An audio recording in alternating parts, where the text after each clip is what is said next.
Mesdames et messieurs, bonjour, soyez les bienvenus pour cette nouvelle édition de votre journal de 15 h à la une dans l'actualité. À la une dans l'actualité nationale, reprise des négociations entre la Somalie et la Somaliland sous médiation djiboutienne. Et toujours dans l'actualité nationale, distribution de la deuxième tranche de parrainage des orphelins qui s'est tenue au Palais du Peuple hier sous le patronage du ministère du WARF. Et enfin, dans l'actualité internationale, continentale, le gouvernement renforce la lutte contre la choléra en Zambie. C'était le titre. Merci si vous nous rejoignez. Eh bien, je vous dis dans le titre, le chef de l'État, son Excellence Ismaël Merguele, à travers la mise à disposition d'une plateforme de discussion et de médiation, a ouvert la voie à la reprise des pourparlers entre la République fédérale de la Somalie et de la Somaliland. L'entrevue s'est tenue hier au Palais de la République. La reprise des pourparlers entre la Somalie et la Somaliland s'est opérée sous la forme d'une audience d'entretien direct entre le président Hassan Sheikh Mohamud et le président Moussa Bihi Abdi. En rétablissement, le dialogue entre les deux parties, c'est une des thématiques les plus cruciales engageant leur avenir. La diplomatie djiboutienne réussit ainsi sous l'égide du président de la République, son Excellence Ismaël Merguele, l'exploit de rompre le mutisme entre la Somalie et la Somaliland sur le principal sujet d'approchement entre eux, un signe marqué de l'égale confiance qu'inspire le chef de l'État djiboutien auprès des dirigeants de la Somalie et de la Somaliland. Les deux parties adhèrent volontiers à la reprise sous la médiation des pourparlers suspendus entre elles depuis 2019. Social à présent, où je vous le disais dans le titre, le Diwan Al-Zaka a organisé hier dans la grande salle du Palais du Peuple une importante cérémonie dédiée à la distribution de la deuxième tranche de parrainage d'orphelins ou kafala pour l'année 2023 dans le cadre des programmes de soutien social. Cet événement s'est tenu sous le haut patronage du ministre des Affaires musulmanes et des biens WARF, Mohamed Hassan Barre, en présence du directeur général du Diwan Al-Zaka, M. Suleiman Hussein Moussa, des représentants des grands parrains, des particuliers et des institutions, ainsi que des hauts responsables du ministère WARF et des représentants d'orphelins bénéficiant de ce geste aimable. Le nombre total des bénéficiaires de cette deuxième tranche de parrainage d'orphelins pour l'année 2023 était de 1160 orphelins. Chaque orphelin recevait un montant de 15 000 francs djibout. Cette initiative intervient à la suite de la distribution de ces cotisations aux orphelins parrainés par le Diwan Al-Zaka dans les 5 régions de l'intérieur qui s'élevaient à plus de 365 orphelins. Il a noté que le programme de parrainage d'orphelins a été lancé pour la première fois en 2007 à l'initiative du président de la République, son Excellence Ismaël Merguele, parallèlement à la célébration de l'anniversaire du prophète afin d'améliorer les conditions de vie de ces segments les plus vulnérables. Il convient également de rappeler que le parrainage d'orphelins est l'une des choses préconisées par la charia et en faire l'un des médicaments qui traitent les maladies psychologiques humaine. Avec elle, la société devient claire dans son image fraternelle qui a été approuvée par la religion islamique. Le représentant de Salam Bank, Suleiman Hassan Ismail, a prononcé un discours dans lequel il a évoqué l'importance du parrainage d'orphelins. Eh bien, le directeur général des Diwan Al-Zaka, Suleiman Hussein Moussa, a remercié à son appréciation au président de la République, son Excellence Ismaël Merguele, pour le lancement du programme de parrainage d'orphelins en 2007. Il a également remercié le ministre des Affaires musulmanes pour son soutien indéfectible au programme de parrainage d'orphelins. Il a souligné que ce projet de parrainage d'orphelins est un projet de charité sociale en solidarité avec le segment les plus faibles et les plus vulnérables de la société, en référence aux orphelins. Soulignant que la religion islamique a accordé une importance particulière au parrainage des orphelins. Ainsi, le directeur de Diwan Al-Zaka a évoqué que les avantages du projet dans le renforcement des liens d'amour et de fraternité dans la société, expliquant que ce projet de parrainage d'orphelins témoigne d'une disparité entre l'offre et la demande qui nécessite les efforts concentrés de tous, appelant les individus et les institutions à rejoindre le convoi des sponsors. De son côté, le ministre des Affaires musulmanes a indiqué que j'ai le grand plaisir de vous accueillir tous à cette cérémonie bénie où nous nous réunissons aujourd'hui pour remettre la deuxième tranche de parrainage d'orphelins pour l'année 2023, a indiqué en substance le ministre. C'est l'occasion, souligne à nouveau notre engagement continu à soutenir cette catégorie importante de notre société, à savoir les orphelins, a expliqué le ministre. Prendre soin des orphelins et les soutenir n'est pas seulement un acte humanitaire noble, elle demande aussi par notre religion sincère, mais aussi l'incarnation de l'esprit, la compassion et la solidarité de notre société, comme le prophète nous l'a dit, a-t-il rappelé le ministre. En effet, ce que nous réalisons aujourd'hui s'inscrit dans le cadre des politiques sociales définies par son Excellence le Président de la République, M. Ismaël Merguele, qui a grandement contribué à renforcer le rôle des institutions sociales, des filets de sécurité sociale, des associations civiles. Ces mécanismes sont un tremplin pour atteindre nos objectifs et promouvoir nos nobles valeurs. Par conséquent, nous invitons tous ceux qui l'ont la capacité de contribuer à ce programme caritatif à prendre l'initiative d'apporter un soutien qui renforce l'esprit de solidarité dans notre société djiboutienne, a indiqué le ministre. D'autre part, nous espérons augmenter le nombre d'orphelins parrainés en renforçant la participation des bénévoles et des philanthropes. Notre objectif ultime est de devenir le Diwan Al-Zaka, une institution de premier plan dans la fourniture d'excellence service aux orphelins. Et enfin, nous sommes également impatients de développer les programmes de parrainage dans tous les domaines et nous invitons ceux qui ont la mesure de soutenir le parrainage d'orphelins à ce que ce soit des contributions mensuelles ou annuelles. Nous encourageons aussi, a-t-il rappelé le ministre, les institutions publiques et privées à affecter une partie de leurs revenus à ce noble objectif.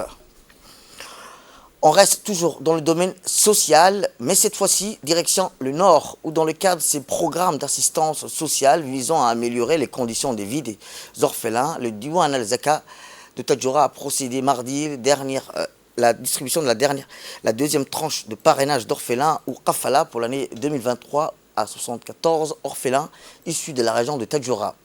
L'opération de distribution, cette aide financière, s'est tenue sous la supervision du préfet de Tadjoura, M. Mohamed Abbas, et des hauts responsables du Diwan Al-Zaka. L'événement a vu la participation des familles orphelins, des membres du comité local coopérant avec le Diwan afin de définir les bénéficiaires du parrainage ou Kafala.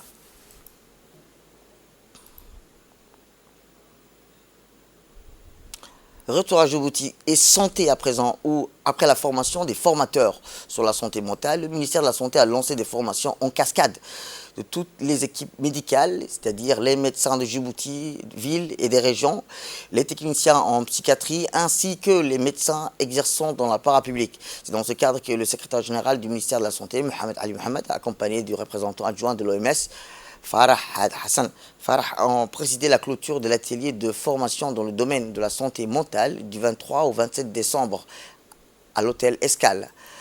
Cet atelier consistait à former les médecins chefs des structures sanitaires, à savoir les différents polycliniques des 5 régions de l'intérieur et les techniciens supérieurs de psychiatrie. La formation a été enrichissante et bénéfique pour les participants. Cela a permis d'une part une mise à niveau et d'autre part à acquérir de nouvelles compétences. Cet atelier était animé par Dr Audrey, consultant de l'OMS, spécialiste en pédopsychiatrie, en présence du coordinateur du programme de santé mentale à Djibouti. Était présent à la cérémonie de formation la directrice générale de l'offre de soins, Mme Zahra Moussa, du directeur général de l'administration de la formation continue et du finance, M. Barre Mohamed, l'inspecteur général des services de santé, Dr Abdullah Youssouf, du directeur de la promotion de la santé, Abdullah Samad Aye, du conseil technique chargé de la santé mentale, M. Mahmoud Daoud Dabr.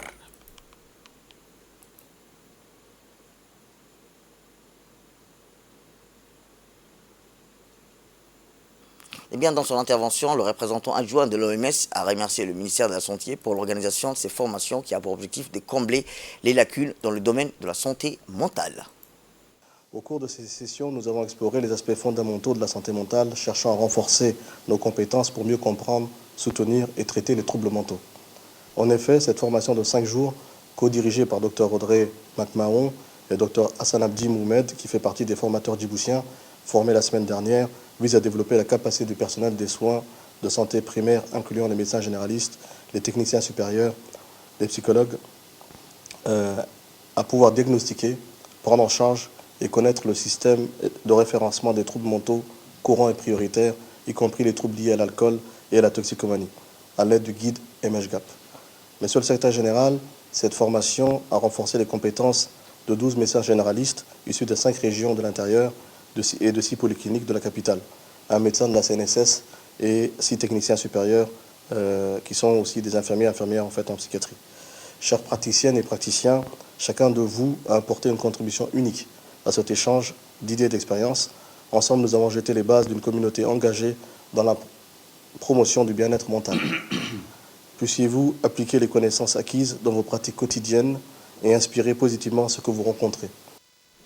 De son côté, le secrétaire général a félicité les participants ainsi que les formateurs, a souligné que cette formation vient à point nommé pour combler les lacunes dans le domaine de la santé mentale. Donc nous sommes une grande famille, on va toujours rester ensemble. Nous allons de plus en plus faire appel à vous pour être ensemble et améliorer globalement la santé de la population djiboutienne. Ça va aussi améliorer l'accessibilité, augmenter l'accessibilité jusque dans les régions de l'intérieur parce que la santé mentale était limitée au service de la psychiatrie de Pelletier à l'époque. Aujourd'hui, on voit des techniciens dans le domaine, des médecins, des psychologues qui interviennent dans plusieurs domaines. J'ai noté quelque chose, c'est la prise en charge de la santé mentale, ce n'est pas le traitement, mais c'est la communication. C'est l'écoute, c'est prêter attention à ces personnes qui ont des problèmes de santé, qui sont vulnérables, et ça c'est très important. Donc à vous maintenant d'assurer une meilleure prise en charge à ces personnes-là. La santé mentale aura la place qui lui revient maintenant que vous êtes formés, et nous allons faire tout le possible pour vous accompagner. On revient dans le domaine social où le lancement de la campagne de sensibilisation sur le planning familial organisée par le ministère de la Femme et de la Famille en collaboration avec le FUNIAB et l'appui financier de l'Union européenne a eu lieu hier après-midi dans le CDC des quartiers 3 et 4 de la commune de Boulaos. La représentante du ministère de la Femme et de la Famille a exprimé sa reconnaissance aux habitants des quartiers pour leur participation massive à cette cérémonie, soulignant l'importance de l'espacement des naissances pour la femme et le couple. À cette cérémonie, un sketch à phare sur le planning familial a été présenté par un groupe d'artistes comprenant le groupe Al-Ghazali. L'objectif est d'organiser des séances de sensibilisation sur le plan national axées sur la planification familiale et la santé reproductive et les droits humains. Direction la région d'Arta, où la préfecture de la région d'Arta poursuit sa campagne d'implantation d'arbres au niveau du chef-lieu de la région d'Arta.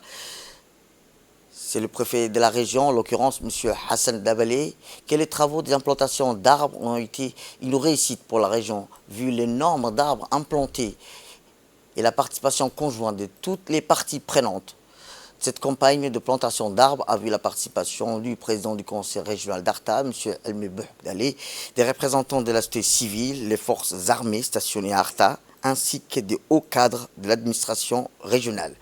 Dans le cadre de ce programme, le ministère de la Culture met à disposition les plantes des cages de protection des tricycles et accompagné des parties prenantes.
Eh bien, le préfet, M. Hassan Dabalé, s'est dit réjoui de la participation de toutes les parties prenantes lors de cette campagne d'implantation d'arbres qui se poursuit toujours dans la région d'Arta.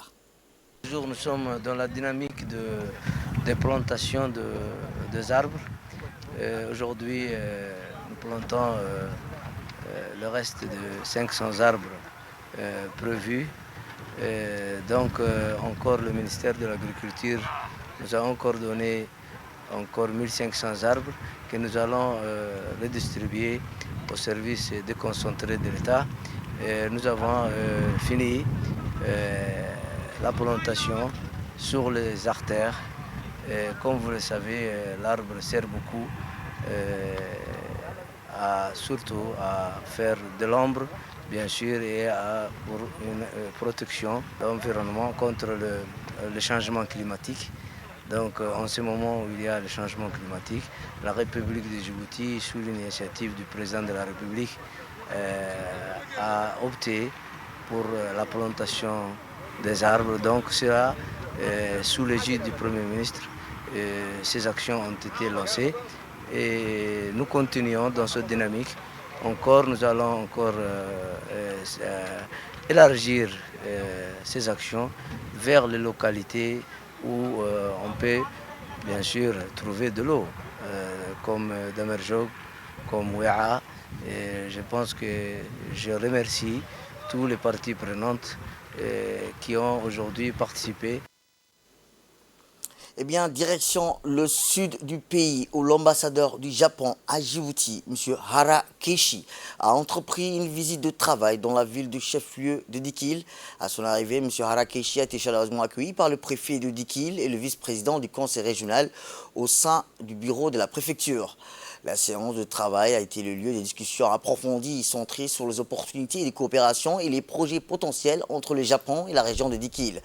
Les parties prenantes ont exploré plusieurs domaines, ouvrant ainsi des perspectives prometteuses de partenariat bilatéral. Cependant, au-delà des aspects officiels, la visite a été marquée par les échanges des cadeaux significatifs, soulignant les liens d'amitié et de respect mutuel entre le Japon et la région de Dikil. Ces moments forts ont renforcé les tissus des relations diplomatiques et ont créé des souvenirs durables. Cette visite unique en son genre témoigne de l'engagement continu de M. Hara Keishi à renforcer les liens entre le Japon et Djibouti en explorant des horizons nouveaux et en favorisant une compréhension mutuelle plus profonde. Dans l'actualité internationale, je vous dis dans le titre, la Zambie renforce la lutte contre le choléra. C'est ainsi que les autorités zambiennes ont annoncé hier un renforcement de la campagne sanitaire de lutte contre le choléra. Une maladie en expansion depuis octobre et qui a déjà fait succomber près d'une centaine de personnes cette année dans le pays d'Afrique australe. La ministre de la Santé, Sylvia Masebo, a appelé à des mesures d'hygiène plus drastiques au sein des foyers. Et son homologue chargé de l'eau, Mike Msofo, a affirmé que du chlore serait plus largement distribué pour désinfecter les eaux contaminées dans les régions les plus touchées par la choléra.